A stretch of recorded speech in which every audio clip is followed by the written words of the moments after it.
Hi, my name is Ruben. I'm the service technician with West Creek Homes, and today we're doing a service tutorial on maintaining your garage door. A common issue you might experience at some point having a garage door is that it will reverse on its own and does not want to come down. The reason for this is often because there is a light beam at each side of the garage door, which is there to stop the door if the light beam is broken by something moving under it. If you see, the light will start to blink when I break the light beam.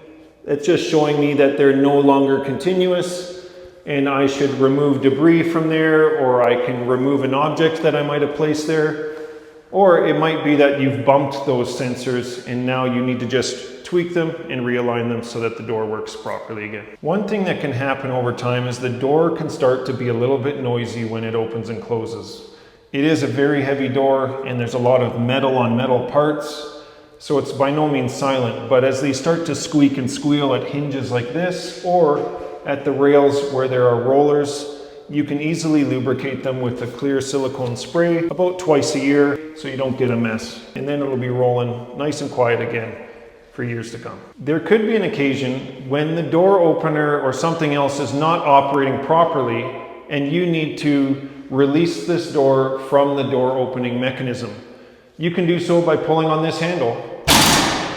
Once it's released, you can now open the door to get your vehicle out.